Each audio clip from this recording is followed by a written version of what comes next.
누가복음 12장.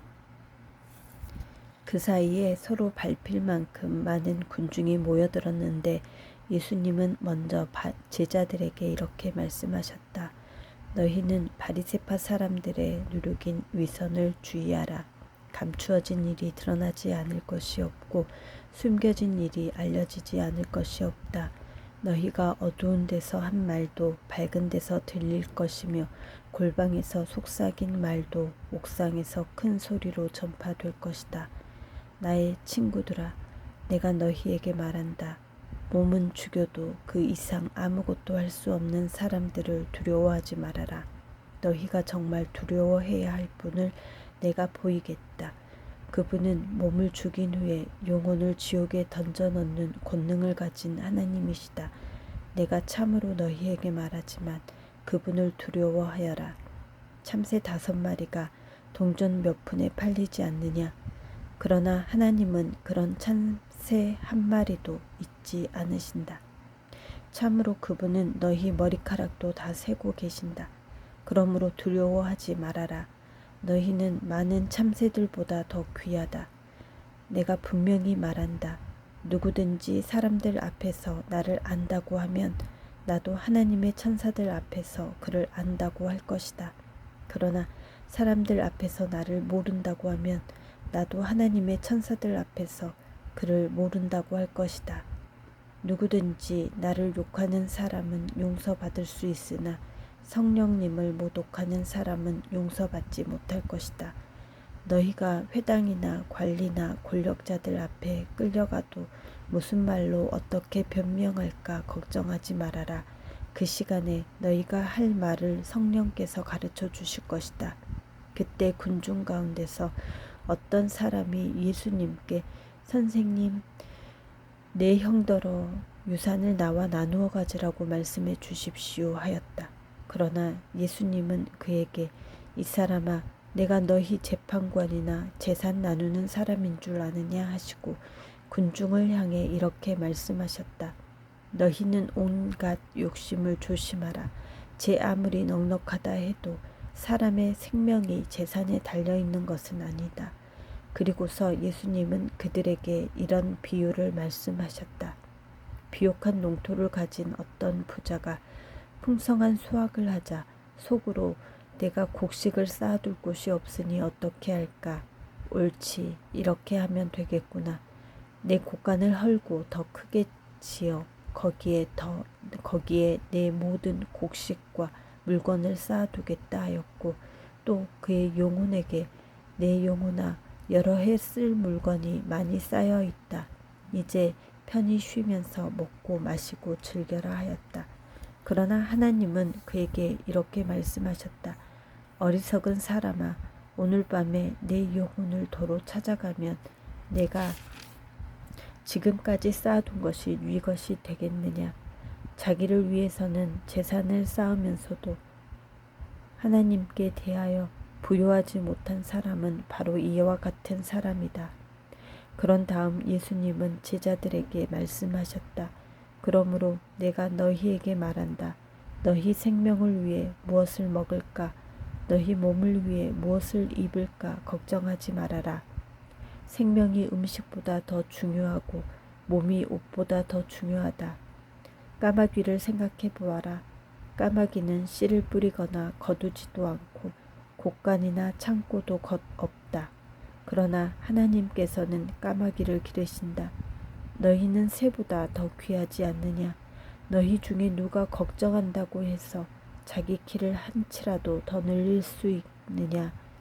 이처럼 사소한 일도 못하면서 왜 다른 일들까지 걱정하느냐? 백합화가 어떻게 자라는가 보아라. 그것은 수고도 하지 않고 옷감을 짜지도 않는다. 그러나 내가 너희에게 말하지만 솔로몬이 온갖 영광을 누렸으나 이 꽃만큼 아름다운 옷을 입어보지 못하였다. 믿음이 적은 사람들아, 하나님께서는 오늘 있다가 내일 아궁이에 던져질 꽃도 이렇게 입혀주시는데 하물며 너희야 더 잘 입혀주시지 않겠느냐. 그러니 너희는 먹고 마시는 것을 구하지 말고 이런 일로 걱정하지 말아라. 이런 것들은 모두 믿지 않는 사람들이 애써 구하는 것이다. 너희 아버지께서는 이 모든 것이 너희에게 있어야 할 것을 다 알고 계신다. 너희는 먼저 하나님의 나라를 구하여라. 그러면 이 모든 것을 너희에게 덤으로 주실 것이다. 작은 양떼들아, 두려워하지 말아라. 너희 아버지께서는 그 나라를 너희에게 주시기를 기뻐하신다. 너희는 가진 것을 팔아 가난한 사람들을 도와주고 너희 자신을 위해 낡아지지 않는 주머니를 만들어라. 그것은 없어지지 않는 보물을 하늘에 쌓아두는 것이다. 그곳은 도둑이 가까이 하는 일도 없고 좀먹는 일도 없다.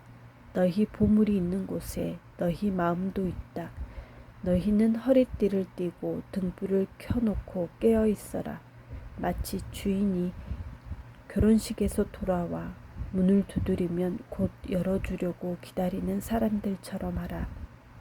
주인이 돌아와서 종들이 깨어 있는 것을 보면 그 종들은 정말 행복한 사람들이다. 내가 분명히 말하지만 주인이 몸소 허리에 띠를 두르고 종들을 식탁에 앉힌 다음 직접 시중들 것이다. 주인이 밤중이나 새벽에 와서도 종들이 이렇게 하는 것을 보면 그 종들은 행복한 사람들이다. 그러나 너희는 이것을 명심하라. 만일 집 주인이 도둑이 드는 시간을 알았다면 집에 도둑이 침입하지 못하게 했을 것이다. 그러므로 너희도 준비하고 있어라. 생각지 않은 때에 내가 올 것이다. 그때 베드로가 예수님께 주님, 이 비유를 우리에게 말씀하시는 것입니까? 아니면 모든 사람에게 말씀하시는 것입니까? 하고 묻자 주님께서 이렇게 말씀하셨다. 충성스럽고 지혜로운 재산 관리인이 되어 주인이 맡긴 집안 사람들에게 제때의 양식을 나눠줄 사람이 누구냐? 주인이 돌아와서 그 종이 그렇게 하는 것을 보면 그 종은 정말 행복한 사람이다. 내가 분명히 말하지만 주인이 그의 모든 재산을 그 종에게 맡길 것이다. 그러나 그 종이 속으로 내 주인은 오래 있다가 오실 것이다 라고 생각하며 남녀 종들을 때리고 먹고 마시며 취한다면 어떻게 되겠느냐. 어느 날 생각지 않은 시간에 갑자기 그 종의 주인이 와서 그를 사정없이 때리고 믿지 않는 사람들과 똑같이 심판할 것이다. 주인의 뜻을 알면서도 준비하지 않고 주인이 원하는 대로 하지 않은 종은 많이 맞을 것이지만 모르고 매맞은 짓을 한 종은 적게 맞을 것이다. 누구든지 많이 받은 사람에게 많이 요구할 것이며 많이 맡은 사람에게 많이 내놓으라고 할 것이다. 나는 세상에 불을 던지러 왔다. 이 불이 벌써 붙었으면 얼마나 좋을까.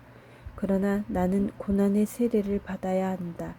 이것이 이루어질 때까지 내가 얼마나 답답하겠느냐. 너희는 내가 세상에 평화를 주러 왔다고 생각하느냐. 아니다. 내가 너희에게 말하지만 오히려 분쟁을 일으키려고 왔다. 이제부터 한 집에서 5 식구가 서로 분쟁할 것이다. 셋이 둘과 둘이 셋과 다툴 것이며 아버지와 아들이 어머니와 딸이 시어머니와 며느리가 서로 싸워 갈라질 것이다. 그런 다음 예수님은 군중을 향해 말씀하셨다. 너희가 구름이 서쪽에서 일어나는 것을 보고 소나기가 오겠다고 하면 그대로 된다. 또 남풍이 불면 날씨가 덥겠다고 하는데 그것도 그렇게 된다. 위선자들아, 너희가 땅과 하늘의 기상은 분별할 줄 알면서 왜 이 시대는 분별하지 못하느냐? 너희는 어째서 옳은 일을 스스로 판단하지 못하느냐? 너를 고소하려는 사람과 함께 법정으로 갈 때 너는 도중에 그와 재빨리 타협하라. 그렇지 않고 재판을 받는 날이면 유치장 신세를 져야 할 것이다. 그렇게 되면 내가 마지막 한 푼까지 다 갚기 전에는 절대로 거기서 나오지 못할 것이다.